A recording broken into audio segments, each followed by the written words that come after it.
And we're live, everybody. Hello and welcome to Desis&Dragons. It's been a hot second. My name Hey. is Shabam, pronouns are he, him, and I am currently wearing a fairly new green shirt, lime green. I don't know. It's a nice green, and I also did a fresh shave of my head, so I'm feeling like all pristine. The best part about me though are these beautiful nails that I got Mhm, done, which are a lavender color with mhm, Nordic runes on them. Anyway, uh, we are going to be mhm. talking about Navathem's End today, and my co-host is going to be Chirag. Chirag, do you want to introduce yourself? Thank you, Kratos, God of War. My name is Chirag Ghaznani. I also one of the co-founders.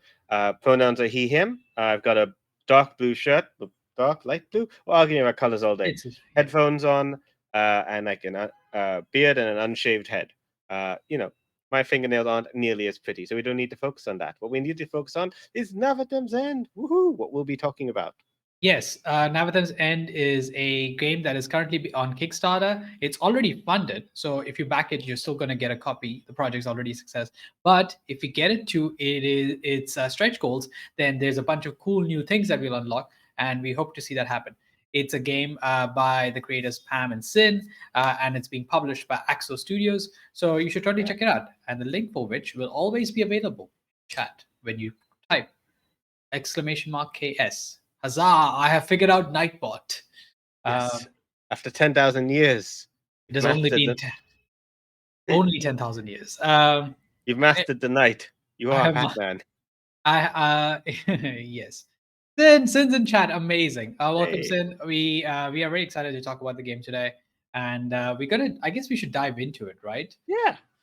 So, What? Yeah, tell me. yeah. For those who aren't aware, Navatham's End is uh, really cool setting, and also its own rules. But like the setting is set, I believe in the world is called Navathem, and Mhm. it is about a world that has suffered multiple apocalypses.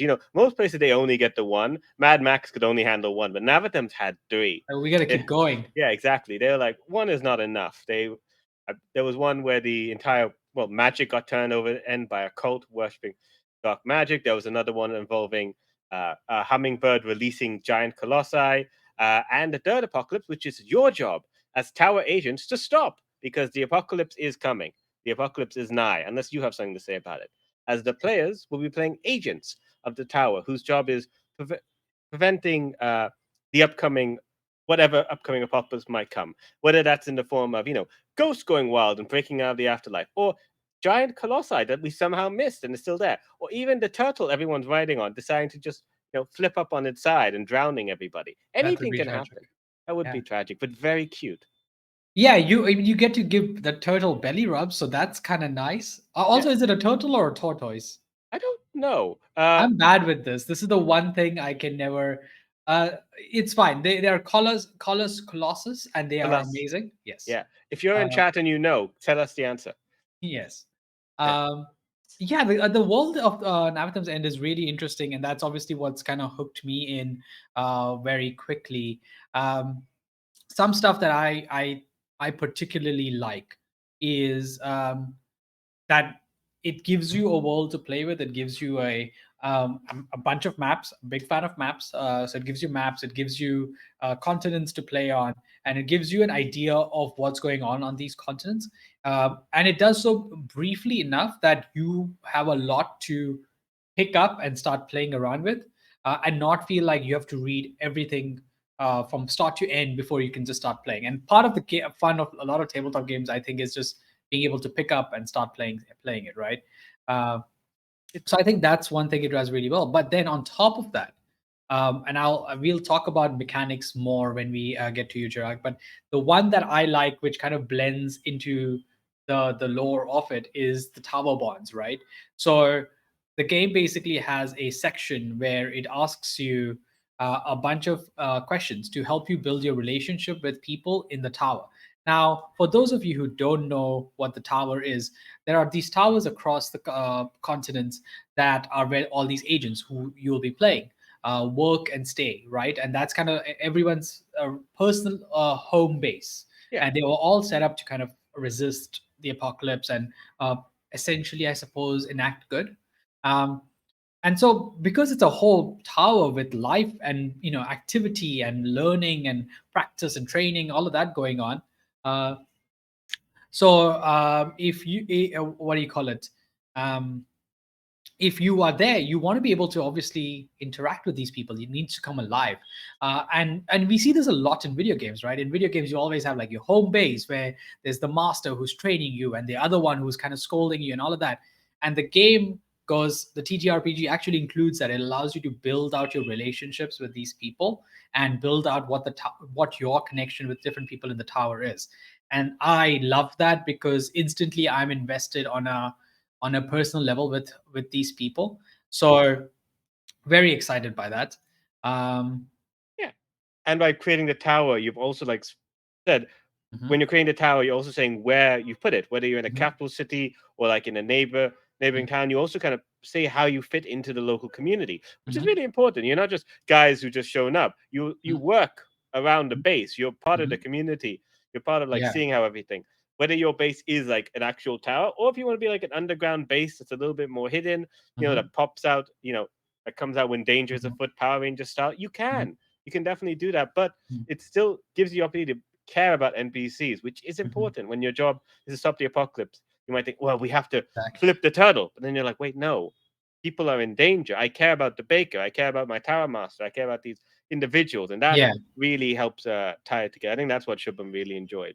He's Yeah, like, I kind of instantly when that part started rolling out, because till then, I'm invested in the game because I'm looking forward to playing a new game with my friends and the mechanics seem very interesting. But the moment you give me, and this is like a Shubham thing, right? If you give me a way to add my own little piece to the Jenga block, or Jenga tower, I am invested, right? And even sometimes it's pulling out a piece, like, oh, maybe this thing isn't working right, and that's great. And now you have a shaky tower, and that's I now realize how Jenga towers are a really good metaphor for the towers in this game. But can be. anyway, um, Yes. all right, We're going to yes, replay the whole thing with dread mechanics added in. Just like I am added. okay with this. We shouldn't be hacking the game before playing it for the first time, but we should. I do like this idea. Uh, Um, Didn't can try and stop me from chat. I can't see chat. it's true. Sid, let us know if that's not something we should be trying at all. Um, all right, that's one particularly big thing that I like about the world building. Other than that, I would also say that there is I would say two other things that are like really catch my fancy. So one thing which is always interesting with fantasy games, right, is how does magic come into it? And every world has to somehow explain a little bit about what magic does and why it does it. And it's not the same as when it's a book. A book can get away with very little. Actually, well, that's the thing, is actually it's a spectrum, right? You can have very hard definitions of magic works like this. It's you have spell slots, and these are the spells, and this is what the spells do. And then you can have more soft core magic, which is you don't really have spell slots. You don't really need to know the exact detail of how each spell works, but there is a inherent consistency to what the magic allows you to do. um, Navathem's End leans more to that side of the spectrum, I'd say, but it's got a really cool range of magic. I guess you could call them divisions or schools. They are biochaotic, fulgur chaotic. I hope I'm pronouncing that right. Pruina chaotic, pyrochaotic, and telechaotic. Now, some of those are self-explanatory, right? Like telechaotic and pyrochaotic, it's telekinesis, it's being able to Uh, manipulate fire. Yeah, a biochaotic is really interesting. It's being able to manipulate organic matter. And whereas Fulgur Chaotic is about weather manipulation. So you can essentially lean into like X-Men Storm, right? And I love that. I love that kind of range of magic that you can get around with. And here's the kicker though, while all of this exists, mages are not that populated in this world. A mhm. large number of them have been eradicated over the years. Yeah. One Yeah. second, we have someone who needs to be banned in chat. Let me just fix that. Go for that. Yes, magic used to exist to everybody, but the first apocalypse happened. Yeah. Cults manipulated a god of magic, and now magic is incredibly rare. And any use of magic, it's heavily discriminated against. So mages are very rare because they associate them with the cult. So that is part the in-game reason why magic is rare. But the rules for being a mage as well as Yeah. an agent do exist. So if you want to play into that, that is an option. Tapping into chaos magic and Yes. just doing some cool weather stuff or Mhm, cool ice magic or fire or mhm, messing with biology. mhm, You could do it for healing, mhm, or you could really wreck somebody with just a little bit of biology knowledge. mhm. Exactly. Truly terrifying. Quite so. I want to see something. So, Sin has very kindly just shared some of the art around the game, and I'm just trying to see if I can show it to you all because it's really cool. Except that I hadn't set it up for this particular display, so it's a bit wonky. And I'm sorry about that. That's all right. Um, let's see. There That's we cool. go. Yeah. Meanwhile, I can talk about some of the other cool stuff. One of the Please. coolest things in the game, which we will talk a bit more about in mechanics, tied into lore, is that the original seven heroes, which are Mhm, the ones who stopped the first apocalypse, who stopped the mhm, cult, these guys, these figures still inspire people nowadays. Like agents and people still try and live up consciously or unconsciously to one of these grade seven, and it's like living in the aftermath of a D&D party. Like right. these guys saved the world, and now 800 years we're playing in the aftermath of their campaign. Like Yeah. the images and pictures of them, and it's like really cool stuff. Like, oh, these are Mhm, really cool, but there's still, again, the broad strokes, which means that mhm, you can of course develop it a bit further if you want to. It's not that biography is not done line by line. You can change it a little bit. You can expand on it. You can make it a little bit more personalized if you mhm, want to. But like the basic seven are very solid.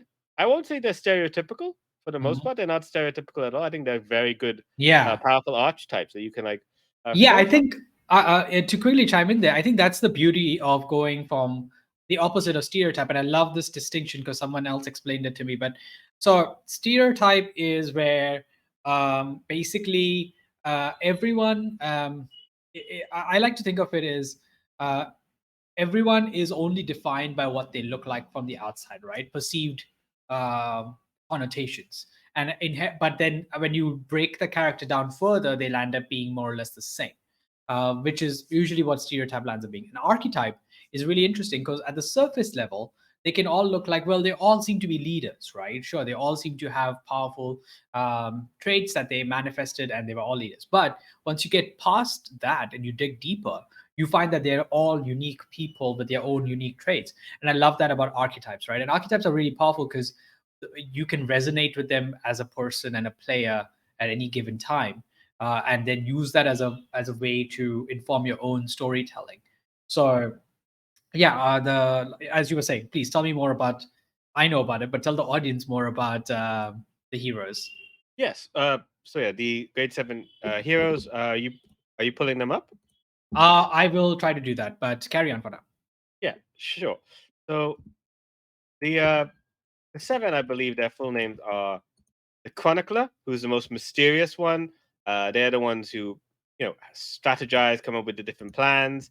Galda Purefist, the Rose. They are strategists in a more military sense, as opposed to like, the Chronicler is kind of like a Merlin figure who like Mhm, knows things that beyond what they should know. Galda Purefist is more like who you trust on the battlefield. They say pure fist, but they throw her with a dagger. But in my mind, they're a monk. That's what I like to imagine. mhm. I'm changing it. You take it and you expand. And you should Nice. feel happy to. That's the nice I about this game. They give you the space to expand on this stuff. It's true. Yeah. Uh, we have Teldor Emissara, Exalted Arch Sentinel. And they are the shield. They are the ones who, they don't want people to, they will sacrifice themselves to protect others.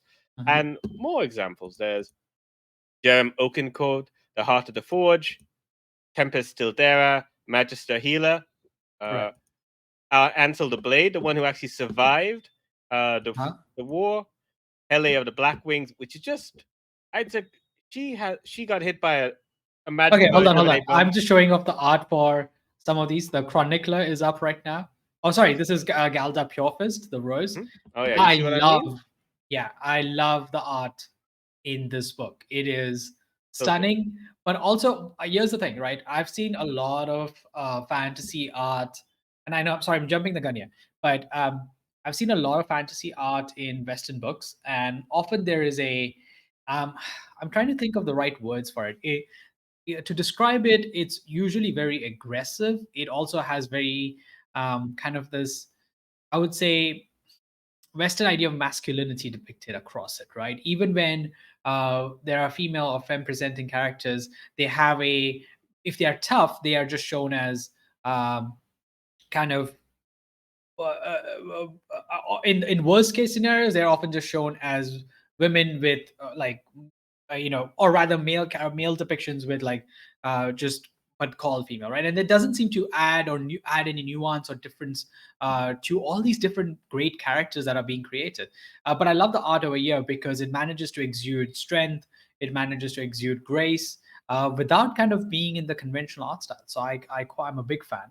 Yes. Even this one, we have Teldor, who's the exalted Arc Sentinel, and I mean, it manages to use what the kind of what we would have guessed called the Viking helmets, um, and even the Norse kind of patterns.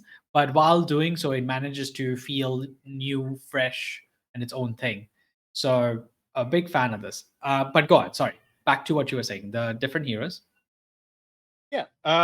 Like even if you want to like take on an example of like these characters shown in like non-typical ways, if we go down to Ansel the Blade, the Mhm. one who did manage to survive, if you go to that picture of him, he Sure. has a blade, but he's not normally he'd be like, oh, he's a swashbuckler type. He'll have it out like a musketeer. He'll be like Yeah. very portrayed. But here he's like holding it carefully, like he concerned Mhm. about like, yeah, as a warrior, he could like smack someone with your blade, but like he's clearly something that he's cares about. Like he's being showing he's more protective, maybe motherly, and it's Mhm. just like it's these are interesting images, these interesting takes of these characters that shows that they're not the stereotype, which Mhm. even though they can be expanded as you want to, they are still not stereotypical Mhm.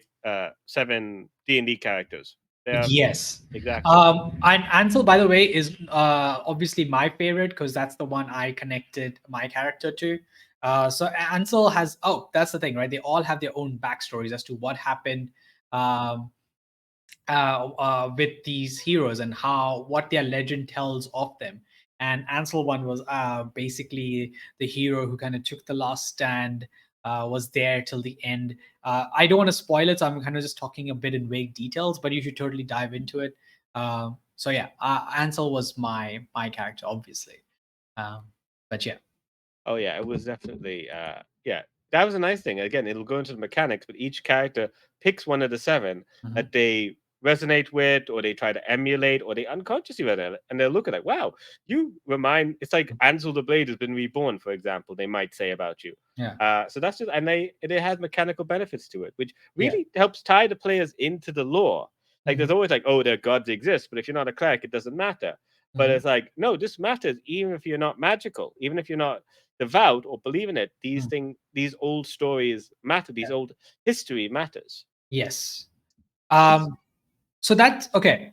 Do you think, Chad, tell us, do you think you have an idea of the world and the lore? We don't want to spoil too much. So I talked about a little bit about how you are able to build your relationship with the tower and the tower itself.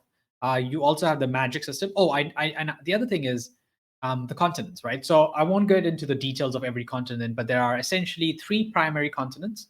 Okay. And I'm just going to grab my notes because I want to get their Yes. names right. Oh yeah. Um, okay, so you have the continent of the five queens, or the continent of the five. Essentially, there are five primary kingdoms there. They are usually ruled by Queendoms. queendoms, yes, and they are known. They have these portals in the sky that produce music, and basically, it's a land of music. But it also has this history of brutal conflict in its past, right? Then you have the continent of. Oh, were you going to say something? Sorry.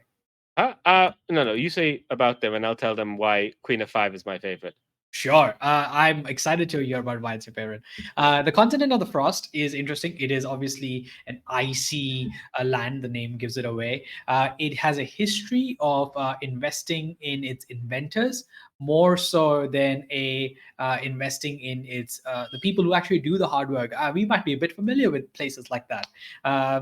And so it often tends to oppress people. So it had a civil war, it had conflict, and it is also the place that created ore bonds, or what I guess more people would be more familiar with is the idea of automatons, but they're called ore bonds over here, and I actually like the name ore bond, which is very cool. Sounds like a dwarf named it, and as a dwarf fan, I stand.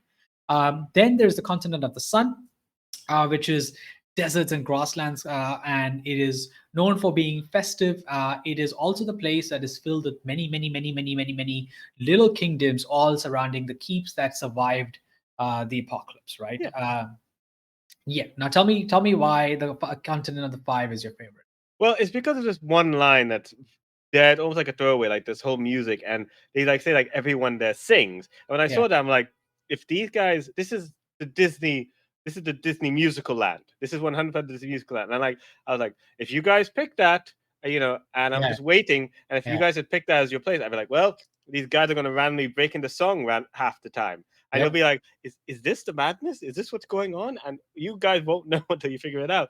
But like that was the idea of like these like everyone's kind of like singing their feelings, and it's Right. just like nice having that in there because Right. it's like a nice counter to as opposed to the Continent of Frost, which is like I imagine Russia inspired, which is like dark. Interesting is that that's where you went. I was thinking it's almost more industrial, kind of England is what I was thinking of. But yeah, Yeah, because like the snow is much thicker the way it's right, described, and right. like it's also described the Civil War. Like it ended. No one quite knows how it ended, except the Mm, robots kind of the Orborn kind of got their own independence from it, and then but also like the modern generation don't seem to know about the war. Like that's been mhm, their history's been erased to that mhm. kind of rather than like oh we remember. Right, That's why I was thinking like curating your history. That's a very Soviet kind of thing. Like right. moving people who were next to Stalin and that kind of thing. That's why I Sure. went to Russia as that kind of thing. Like, oh, that's a very Right. Fascinating. Fascinating. yeah, My continent was the continent of the sun, but that's also because the moment there were like a bunch of little kingdoms, I could just see myself having a lot of fun creating interesting politics between all of them in a love it. campaign. I was very fascinated by that. There's also two places that are not on continents but are worth mentioning, or rather three places. There's Coraline, which is the island nation, and these are basically in the middle of Frost and Five. So they have often been the place of conflict between these continents, and they have struggled to survive because of it. And they're trying to gain recognition, as island nations often struggle to do. A nice little option if you don't want to place your characters in a major continent, right? But there's also two Right. more, which is we talked about this earlier, the living islands, which is essentially these colossals who carry people on their back, and they have a symbiotic relationship with what do you call it, the colossal, and there's a symbiotic relationship between the colossal and the people. And ooh, I'm sorry if you can hear my cat. She decided that she wants pets. um, and again, I'm a big fan of colossals, giant turtles, or giant beings in general, going around in the oceans, carrying people on their back. Great. As a former Discworld fan, still a Discworld fan, as a Yeah, I hope so. Avatar, the Last Airbender fan, I think just giant turtles are the coolest. So big fan. But then there's a third option again, and I love this one probably the most, which is Scourge Kratos, and they're essentially these giant flying or even sometimes water-based war machines slash ships that are able to house people, right? And they are essentially a bunch of you can call pirate crews, but they're able to hold these families and everything. They're going around the sky and the oceans, so kind of forging out a living for themselves. And that's such a different option from everything else that it just gives you so many different ways to play with it, while being very succinct and to the point. So big points for that. Yeah, I'm sure some people may could have considered making one of these ships into their tower, literally putting a tower on the ship, and then like having this moving kind of mobile castle. Where's the trouble? Oh, we'll come down over here, like Yeah. shield base from Marvel. Yes. You could definitely do that if you wanted to, or you Yeah. could Or you could go around the other route and just be a bunch of pirates who create trouble for uh, other towers. I like that you can go in a very different direction with a lot of this. yeah, definitely. Or you could like literally the people living on your ship. Besides it, they can get haunted too. Yeah. Apocalypse could be in the sky. Who's to say? Who is to say? Who is to Uh, say? Yep. I heard the weirdest sound, but it's fine. All right. So Or my that's voice. that's that's the world building, and I think I can go on more about it if I was given the time. But there are people out here who don't just play games for the lore and the world building. Shocking as that sounds, they're there also for the mechanics. So tell us a little bit about the mechanics. Yeah. Well, if you have ever played, if you go into it, the system's very similar to How by the Apocalypse and Forged in the Dark games, as it uses a 2d6 with Mhm, different degrees of success. mhm, 2d6 plus whatever modifiers. There mhm, is the familiar, you get a failure on 2 to 6, 7 to 9 is a partial success, 10 mhm, to 13 is a success, and then mhm. they add something called overshooting, where if you get 14 plus, that is also you've gone too far, Right, things go slightly wrong or severely wrong. And right, just like failing a roll, you mhm, get XP from overshooting a roll as well, which I right. think is very nice. Like I've gone too far, and there's that little bit of temptation because there are many moves which are like you could, if you overshoot, you can choose to go 1 degree lower, but Mhm, then you're like, but I'm giving up XP, and then mhm. there's that always like that temptation, which is Right. always fun. It's always like fun, like I kind of want to fail, which is Yeah. always like a very nice mechanics that you take there. There's also like some very similar mechanics in the Mhm, setup of mhm, the game. Besides character creation, mhm, it's how missions are done, which is you get a you the missions are told to you. The players mhm, select a mission, and then mhm, they get the chance to investigate the mission. They mhm, investigate, they do stakeout, they do all kinds of things, and then there's the conflict or the challenge, which is you could be chasing someone down, doing a heist, or combat. And then once combat's done, mhm, or conflict is done, or have you achieved your objective, there's a debrief at the end, and it's a mhm, very structured kind mhm. of like you do feel like agents on a mission. You're like, Yeah. there's a routine, there's a pattern, we understand that, as opposed to D&D people who are like, I don't know what we're doing. Do we go for a drink and then we end up breaking up a wedding? Yeah, I think that kind of structure is really good because it's technically what a lot of quests in video games have, a lot of stories in general when they're written out have, right? It's that you my cat decided to nudge the mic. Kitty, you need to relax. Um, All right. So basically, you have all of these stages, and then often they get ignored or rushed through. But there's a beauty in all of them. And for example, like you said, what happens after a mission? Well, going back to the tower is a great opportunity to reconnect with those tower bonds that you have forged, because that also allows you to progress those relationships, right? So if you're coming from playing RPGs, if you're coming from playing MMOs, I think this kind of really fits into your groove. Um, yeah, I like that you can build relationships with npcs and that it's built um into the mechanics of the game. Do you want to tell us about the core stats as well, the core three attributes? Sure. I'll just add a little bit at the end. Yeah. Like the nice thing of being able to go back to a base is that Mhm, it's easy to have downtime. While a mhm. traveling D&D party, you might not ever come back to that village. Yeah. You might coming several levels later, but you're always coming back home. You have the opportunity to downtime. Like, oh, I want to build something, or I want to like work on something. I want to clear out the sewage system. I want to create Mhm, a postal office. Whatever you want to do, you have the time. The stats are, as for the stats, they're fairly straightforward. There is just three attributes. mhm. Blood, which is Yeah. effort used to pushing yourself physically or otherwise. Yeah. Most often, usually used for violence and toil, like blood, Yeah. sweat, and tears. Crown is nothing to do with royalty or social. It is intelligence, figuring out puzzles, research. It's a Right. crown of the head. And Right. willpower, it's will is willpower, but also like intuitiveness. It seems Right. to be the never give up, pulling victory from jaws of defeat. We're all in this together. Yeah. Those kind of. Wow, we just said that. Okay. I know. We missed a chance not picking the 5. I'm just saying. True. It's Sure. true. We should have just gone with the five. We should just made you guys go for the 5 and you just have because you don't have to sing for one character. I had to sing for a bunch of NPCs. But then we would have had a stream where a bunch of us were singing, and that would have lost us a lot of audience members. um If you disagree, leave a comment in chat right now.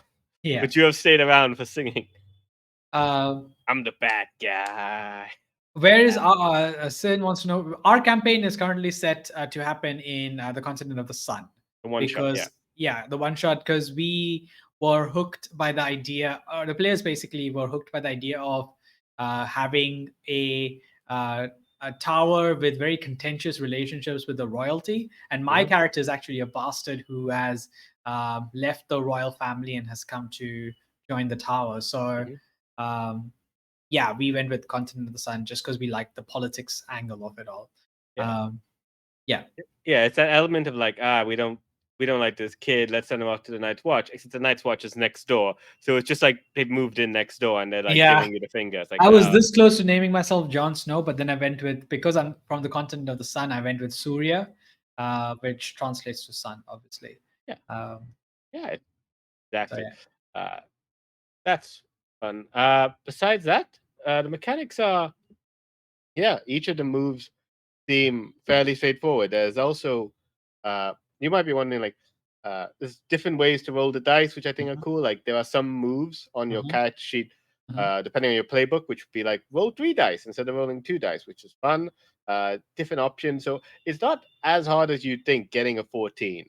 Like in other mm. games, like 14 is impossible, but Yeah. actually, it is more possible than you think to push yourself too far. So, question: Uh, how likely is mhm. it that a game of Navathem's End ends in a total party kind of like disaster? uh, Is the game well, more likely to have you face your party dying, or is it more likely? Is it more kind of fail forward but succeed more or less? Like it's generally encouraging you to. Because some games are, very much like you're. This is a dangerous world and you're going to die. sure. It is harder to Mm, die. Like the way that wounds are done is that if you take a wound, you start keeping track of it. The first one is like minuses to rolls, and then I think there's like difficulty for speed. And like as it keeps going, you mhm, get more and more wounded. But it's very difficult for you to like take enough wounds to die. mhm. Also, there's like this interesting mechanic which I think I've seen also used in Blades in the Dark, which is loadout, where you can decide how Yes, much armor you want to go out into a I fight. love that. Yeah, And that armor, if you can go subtle, like if you don't want to yeah. raise alarm by people, just Mhm, like you know, not pack too much on the armor, but able to mhm, carry more things, you mhm, can. It absorbs wounds for you, absorbs damage. mhm, On the other hand, you can also go super heavy on the armor, mhm, but anyone walk around like, "Oh my god, are we at war? What's going mhm. on?" Which is a little Yeah, bit scary in its own way.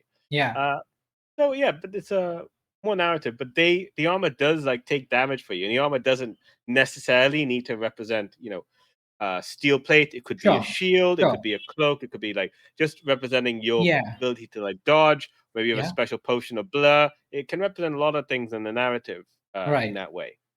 Uh, But as for like, yeah. yeah, it's like easy. It's you should be able to. It's very difficult, I think, to die unless you're actually trying or like you're against something really, really dangerous. Never But that's what underestimate they the player's willingness to get into trouble that they can't get out of. Yeah, that's why I think the investigation is there to like Yeah. learn what weaknesses this monster might have. Like there are definitely some traits that they can have. Like supernatural is a one tag that a monster can have, which is like we are only vulnerable to certain kind of material. And so Yeah. if you don't learn that they're vulnerable to silver or kryptonite, and then Mm, you fight it, you're like, well, why aren't our attacks working? And then you're in right. your own kind of problem. Yeah. As someone who's only recently started really diving into Blades in the Dark, I'm a big fan of a lot of the mechanics in that game and also just how it's presented. So it's all around just a great read. And I recommend it as just a reading experience. Even if you don't get around to playing it, like just read it. And similarly, I love the way that a lot of those Forged in the Dark mechanics find their way into Navathem's End because they work really well in achieving what they're trying to do. Um, so yeah, Yeah. tell me a little if you want. Tell me a little bit about Uber because I'm very fascinated by that, and I haven't even gotten a chance to play with it yet. Sure. As we mentioned earlier, one of the ways that help define your character is Hmm. their hubris bond. It's the idea of like, which of the seven do you emulate, unconsciously or unconsciously?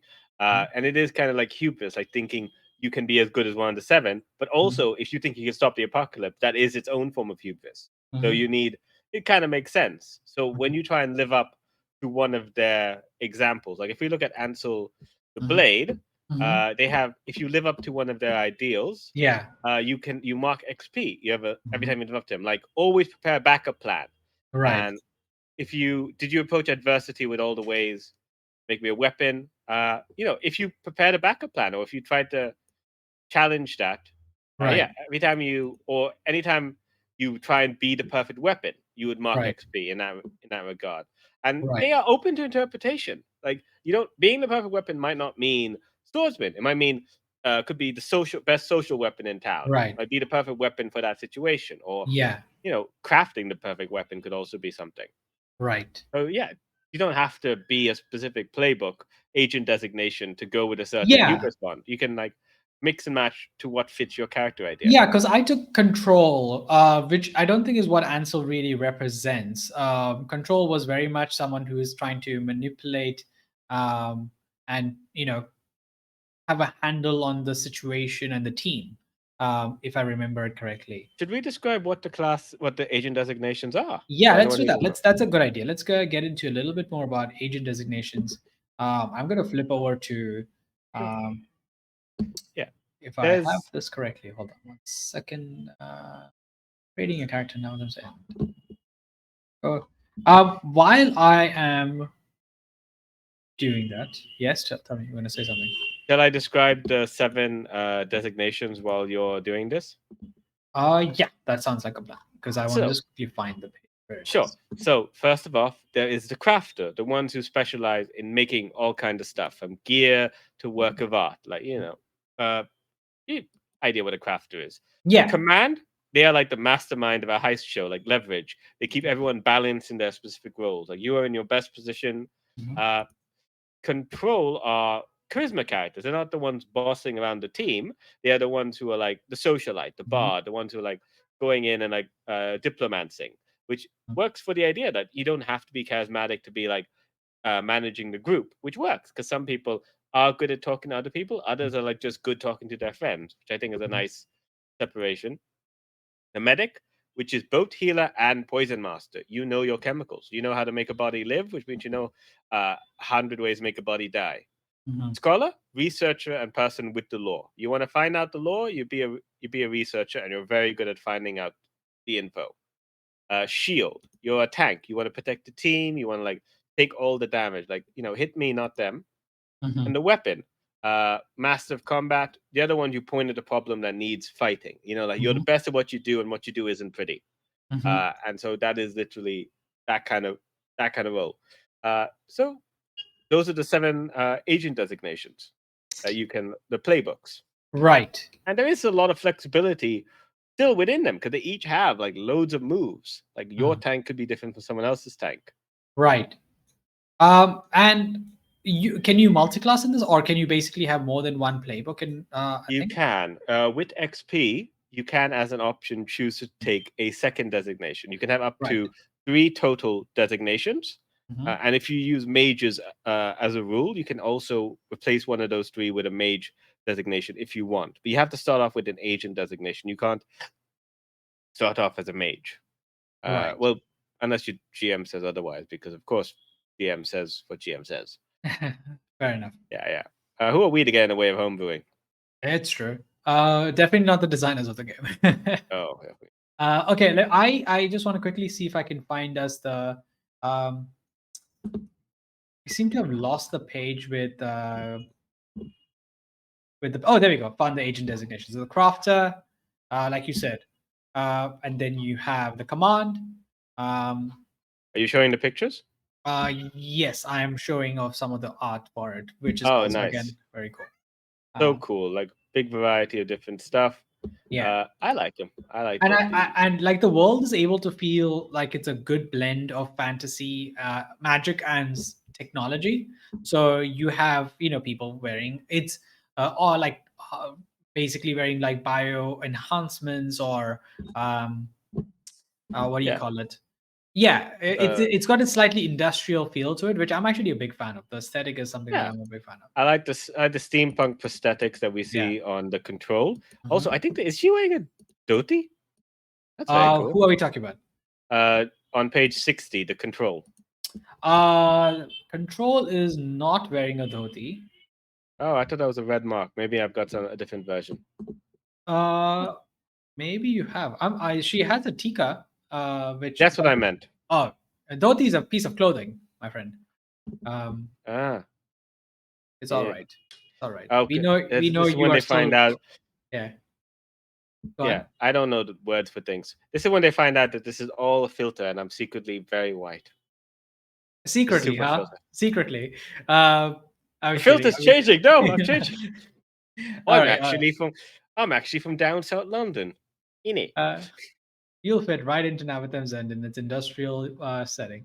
All right. Yeah, the scholar has a what we I guess a job is the right term because niqab's the full thing if I'm not mistaken. But anyway, yeah, there's a lot of visual representation of just different cultures, which Hmm? is great. I'm a big fan. I think that's a is that a combat wheelchair? He's kind of like made up the Yeah, it's a. I yeah, mean, it's a very. very I cool. don't. Combat wheelchair implies that I think it has got like little weapons in it. Um, but this is a very kind of like capable wheelchair to say the least. And I'm a fan. Nice. Uh, Yeah, like the art's so good. So yeah. good. Um, Yeah. this It's for also yeah. Go yeah, on. it's also like a very uh I don't know a nice way of saying this. It's a very pro queer game. Like even in the lore, it's Yeah, like very queer nice. positive That's the game. best way to say it. It's a very queer game. It's great. Yeah, yeah, like it goes into a big deal, like not even just like queer relationship, which it seems to have been a long time, but it even says like describes the history of like polycule relationships have become a more recent thing and going into that, which is like okay, that's nice. It's like a warm. The setting's like a warm blanket. Anyone can fit in there. Yeah, I think the creators definitely took a fair bit of time to make sure that the game felt inclusive and welcoming to people from all walks of life, and you can tell that because the writing reflects it and the art reflects it, right? So it definitely has that down. All right, okay. We've talked a lot about mechanics. Is there anything? Is there a mechanic that you're just a big fan of? Because I know I'm a big fan of tower bonds. What's something you're a big Oh, I like all the ways to get XP, fan? which is definitely besides stuff I've mentioned. You can get XP for living up to your origin, like who you Right. were before you became Mhm. uh, before you became an agent. You get it from living up to your hubris bond. You get it from failing. You get it from I like all these different ways of like getting XP because sometimes you feel you can feel very slow to get XP, Mhm. but Mhm. like this is like there's a lot of stuff to spend XP on, and I like that there's a lot of ways to get Mhm. XP. And it all comes at the end of a session, thankfully. So it's not like middle of the session I need to recount and I level up. can tell that you are talking from a game master perspective because you're like, I don't have to do XP during the game. Thank goodness. It's gonna come at the end of the session. I'll just get it done. And the fact that there's multiple ways, so you don't have to constantly just track what did they fight or something. This seems like there's a lot of jaded trauma around playing D20 games. Yeah, and also like masks, it would just be suddenly levels up in the middle of the game, and I have to Right. pause and like, which move do I get? Do I need to get from another playbook? Because it happens at Right. the end. You'll be Yeah. like, okay, I have until next week to put off picking the thing because procrastination is a thing. Is a thing, indeed. Procrastination is a powerful motivator. Yeah. Yes. All right. Yeah, So those are my favorite. that's I like those as well. I have a question. Do you think we could whip up a character right now? Yeah, we could whip up a character. How's what's it called? You got any ideas? I can think of a character idea. Yeah. So I have the sheet over here. If I'm showing it correctly. Go Sure. Yeah. there. So So one of yeah, I like would yeah, go on. yeah, for anyone watching, like I find, especially for this, one of the best ways to do it is to think of a concept first, Mhm. rather than like pick a playbook and then go for that. You can, of course, pick a playbook and then go out from there. But I think like if you have a strong concept, you can be Right. like, this playbook actually works better for that than Right. otherwise, or this background works better for this kind of thing. So like, you have a concept in mind. Sure. I like the idea of a crafter who is essentially someone prone to a lot of like mischief and accidents. Give me 1 second. I need to. There's a restless cat who wants to go out, so I'm going to just quickly Oh, enable that and come back. sure, makes sense to me. Ed. So it's just you and me, chat. I don't know what you're saying. Uh, but I hope you're saying nice things. Oh my god, he's back so quickly. He wouldn't let me control anything. Yeah. Okay, you're What back. What did you say while I was Huh? gone? Oh, terrible things. Chat, don't tell him what I said. There's a ambulance I can hear somewhere now. Is there an ambulance outside your house? Yes, there is. Okay. Uh, Like, yeah. whoa, what's going on there? It's fine. Luckily, I don't think it's getting streamed, so we're good. Okay, tell me. So my concept is I have a crafter um, who is trying to create a potion that will give him perfect pitch because he wants to be a performer in the continent of the five. Ooh, Sorry, bless you, bless you. a crafter who wants to create what to make perfect A pitch? perfect potion, a potion to get perfect pitch, so Okay. that they can. Oh no, sorry, because they're a crafter. A mechanism that allows them to auto tune their voice so that it has perfect pitch. Okay, just so you know, a crafter can also be a potion maker, but yes, I understand your point. Yes. Yeah, crafter. Yeah, okay. Well, I think you've kind of just already sort of like picked out the playbook. Uh But huh. so the way they like to build the character is origin, their hubris, which are the seven they feel the most connection to, and then agent designation. So we could go to it that way. We do kind of already know which playbook you are, kind of, Right. unless Yes. you want to be medic as well. But I think you really feel like crafter is more your speed. Unless I you want to like getting be, up to mischief. Yeah. Go on, tell me.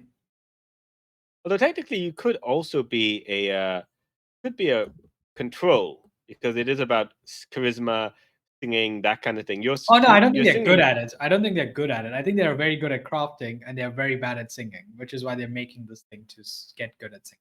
Sure, okay, that makes sense. Yeah. So yeah, I guess the first thing to think about is why are they an agent? Why are they an agent? Mostly because they want the resources that might come from working there, so that they can then continue to build out the technology they want to. Right. Selfish reasons. We Yeah. stand those. We get that. That. Yeah. So yeah, that implies that where they came from originally, Mhm. they didn't have access to incredible Yeah. resources, which means they probably, you know, weren't they're not royalty or something. Because Yeah. otherwise they'd be, Papa, Papa, can I have a laboratory to work on my stuff? Hey, no one That said you can doesn't. do an imitation of me. No, I'm kidding. Yes. So I'm thinking maybe what's it called? A street rat. I love that Yeah. Aladdin, So the all that thing. origin is street rat. I like that. Yeah. Street rat sounds Yeah, cool. yeah. Uh, they seem a bit too lighthearted to be like a child of an upheaval, which is like Mhm. think because wars happen, colossus Mhm. happen. You were caught in the midst of a great social change, like a civil war. It's like you're a survivor. Mhm. I don't think that kind of suits your character. I think that's the vibe you were going for. Yeah. Yeah. Or alternatively, Tower Mongrel. You just lived among the tower, kind of like adopted into it. Uh, Mm. then I think you might feel like a bit more like loyalty to the tower as opposed to like this is just my way to get something. I So want to go a bit more selfish, so I like street rat. And Street also Rat it because is, yeah. I like people who like the idea of a character who has kind of made the best of their situation. So yeah. Yeah. So if you go and look on page 27 and show it on chat, uh, Mhm. you know, they call How you many? you find a little bit of description about what a street rat is, and also you can choose one of your three quirks. And if your quirk comes into play into a Right. session, you gain Right. XP for it. So you can Right. look at that and like see which kind of quirk you might have. Like I like anything they this one, which is I've seen people rot in jails in the streets in their tall ivory towers.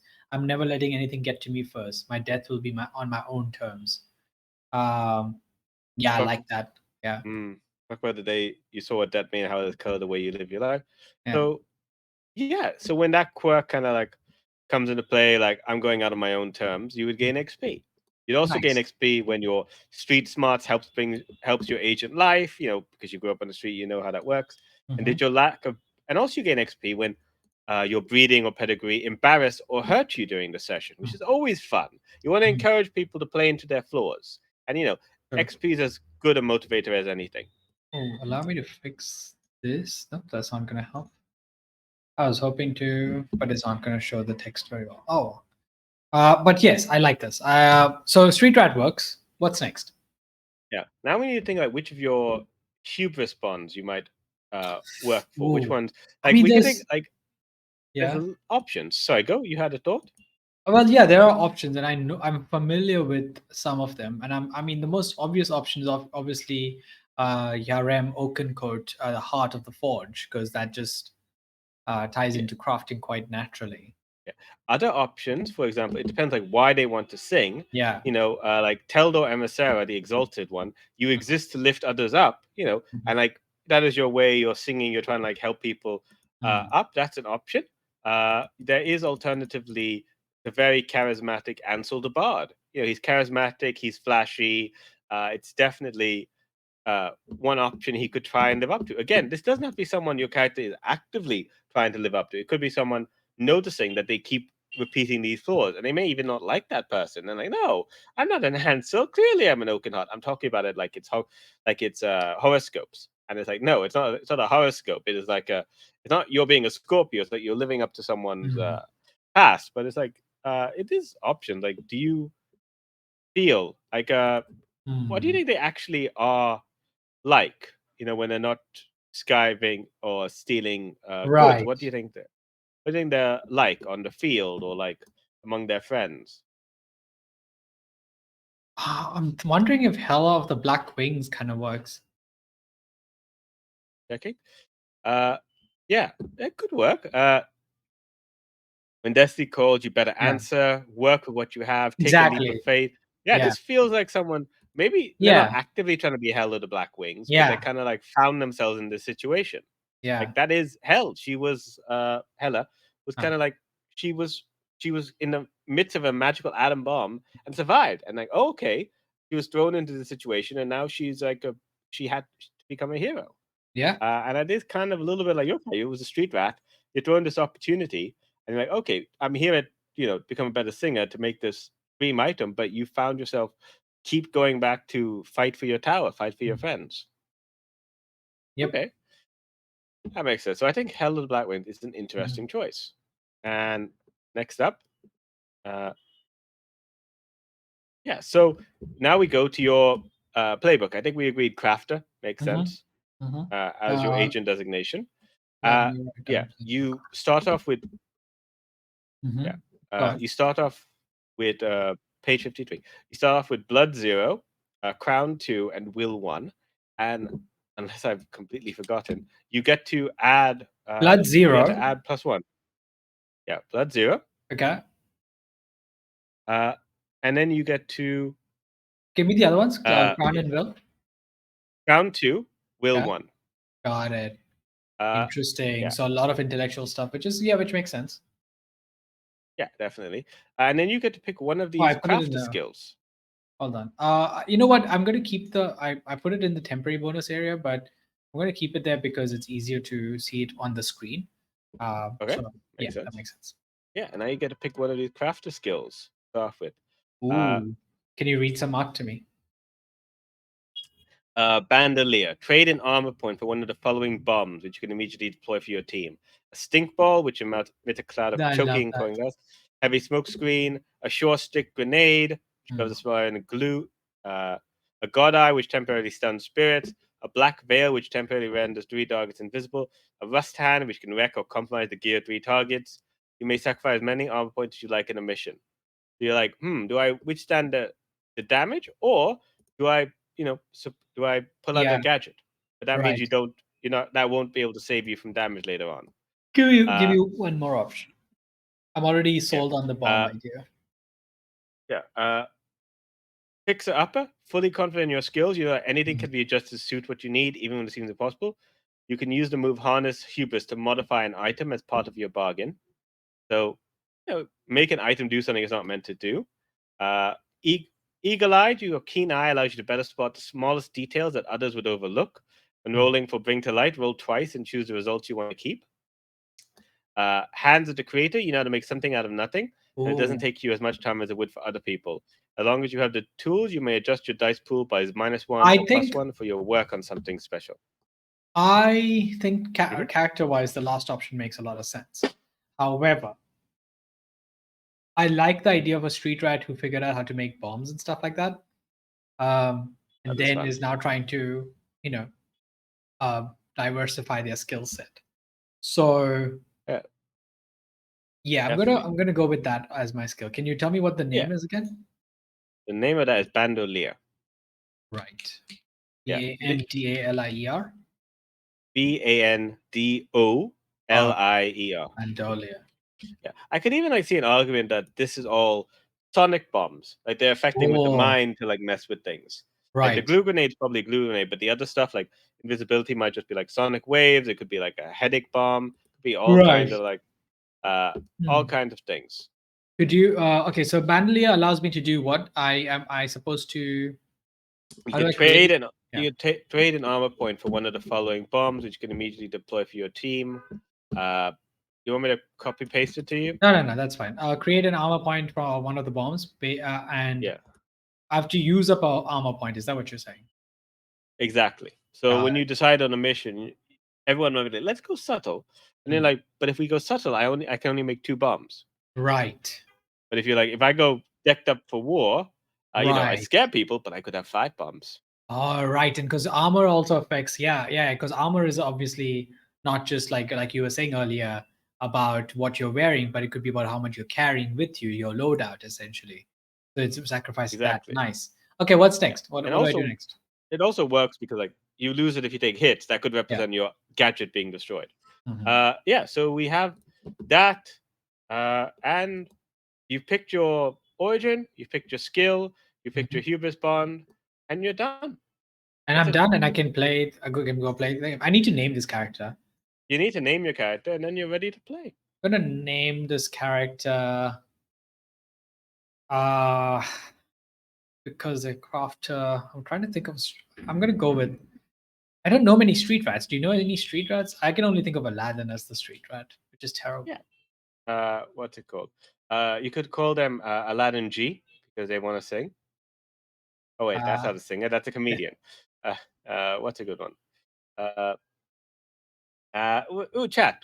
Throw out some Give names. me a name, people. Anything will do. I need a name. I need to name Yeah. this character. Hmm? And while we think of a name, I want to do a quick shout out to the team. Oh my God, Nicole. Fine, we'll name the character Bob. Ah, Okay. Bob the Builder. Oh, good. It's much better than my name, which would have been 50 CP. 50 CP. Oh, because 50 Cent. There Love we it. go. Bob the Builder is where we're going with it. Cool. All right. Let me quickly shout out the team behind this really cool game. I hope you all have enjoyed hearing about it. Um, because I particularly have enjoyed talking about it, and Mhm. I think it's a game that you should totally back and hopefully play soon. But the team behind it is very cool, and I'm going to try to do it justice. The cover art for this was made by Borg Cinnabon. The layout was made by HTTP Paladin. The Colossus art was by Okror. It was edited by Pam. Environment art was by Kyra C. Kickstarter reward portraits were by Leah Light. Various maps were by Justin Uy. The maps are really cool, and as a map collector, I'm a big fan. World map was made by Dot Valador, and the monster art was made by Christina Nala Marcos. Portraits were by Valis Teo, and the splash art was by Shala De Joya.